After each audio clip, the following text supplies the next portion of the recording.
Hello everyone, Father Brett here. Welcome to Sermon Prep.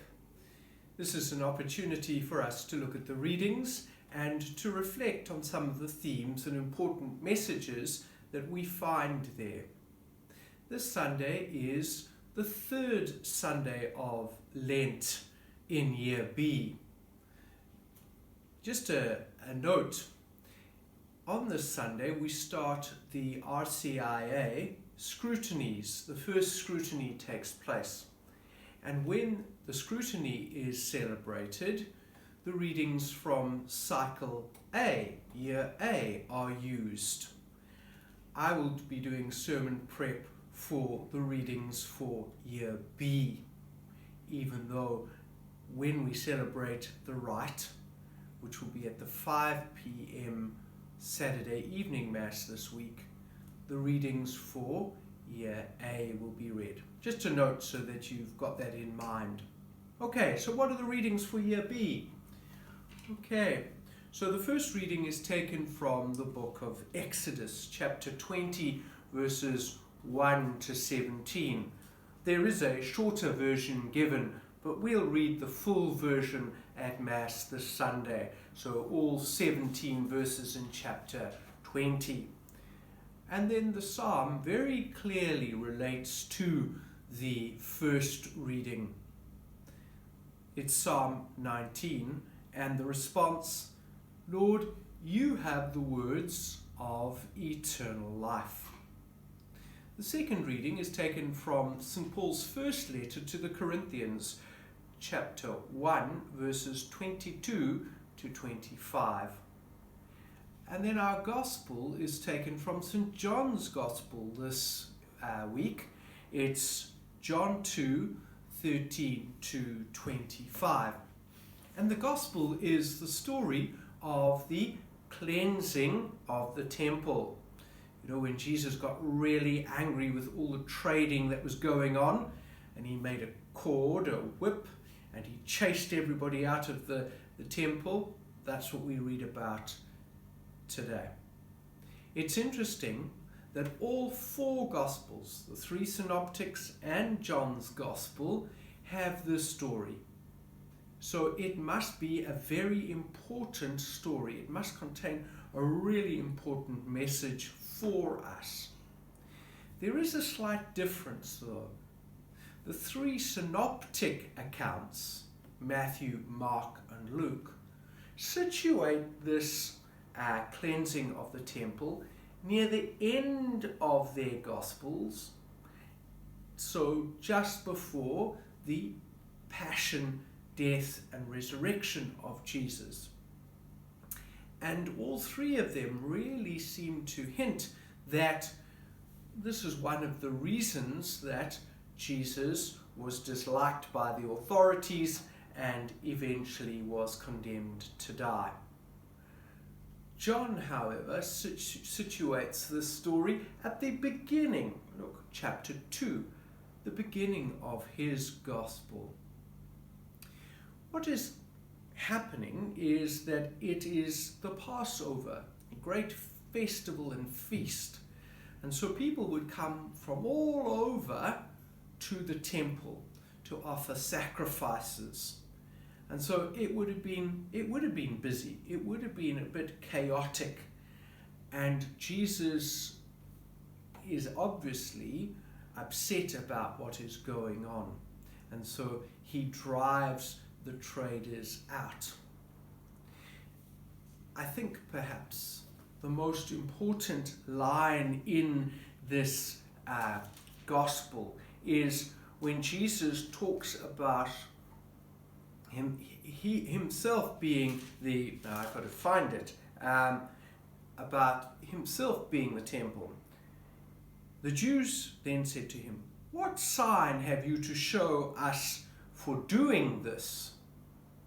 Jesus answered, "Destroy this temple, and in 3 days I will raise it up." The Jews then said, "It has taken 46 years to build this temple, and you will raise it up in 3 days?" And this is the important part. But he spoke of the temple of his body. I think that this story of the cleansing of the temple is included in all four Gospels because of that.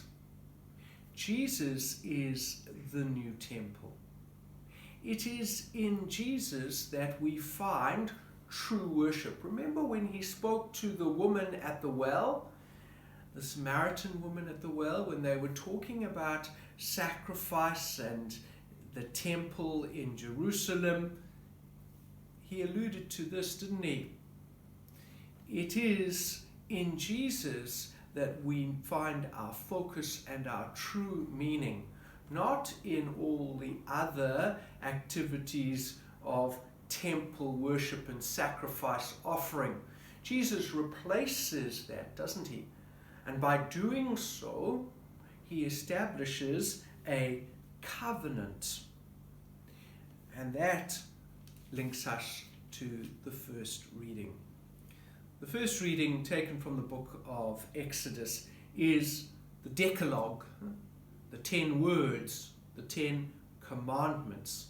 And those are in place because of the covenant God is establishing with his people.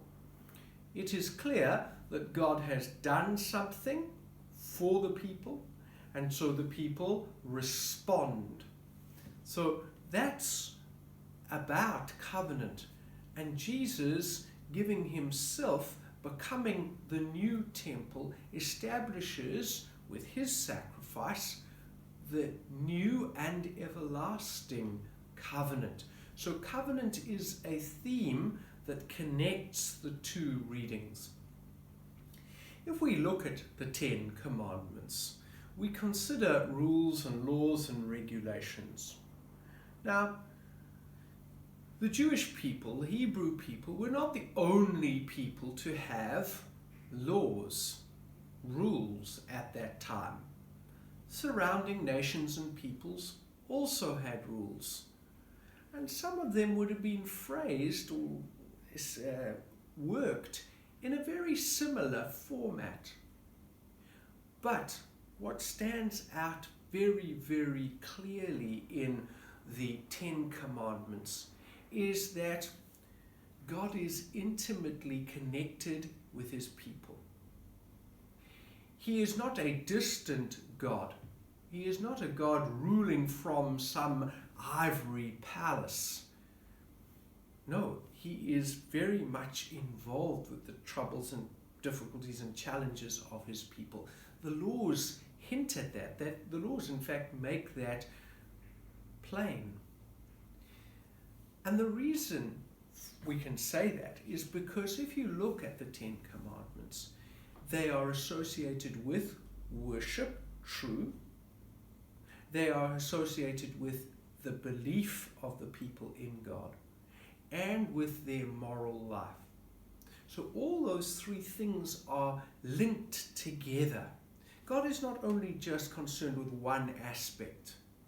He is concerned with the whole of our living in response to the relationship that we have with him.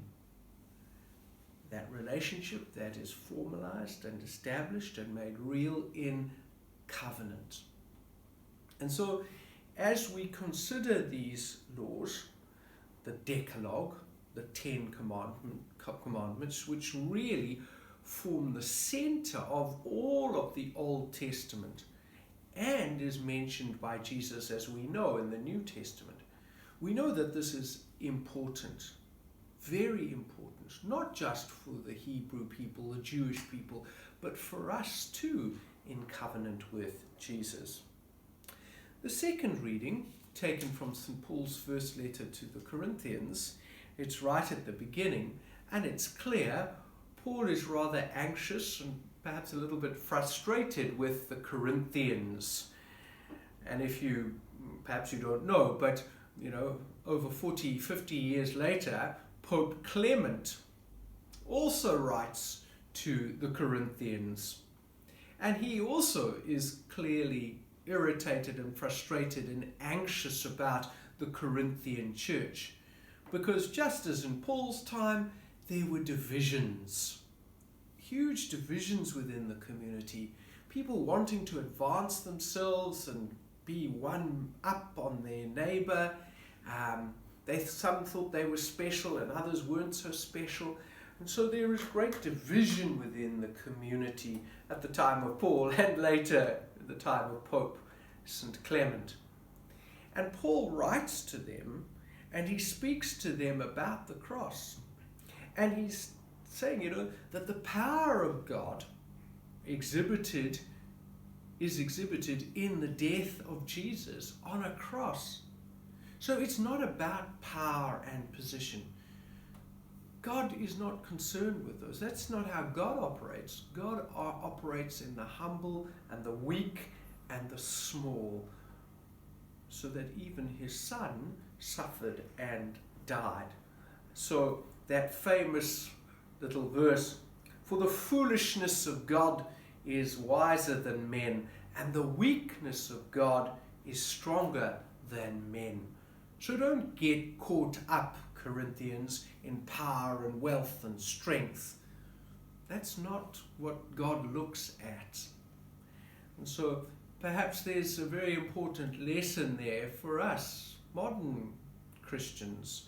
Sometimes divisions are created in our communities by people who seem to have more influence, more money, and those that don't seem to think that they're not important.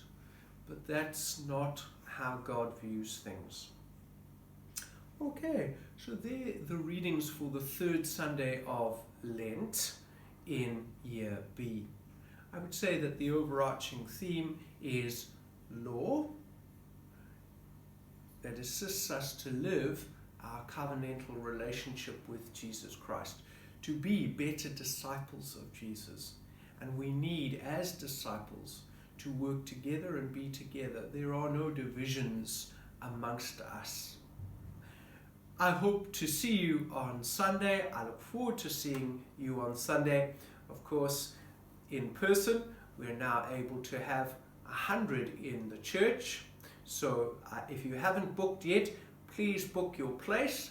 But if you can't manage to be with us in person, I hope you will join us online. We look forward to having you. God bless everyone. Be safe.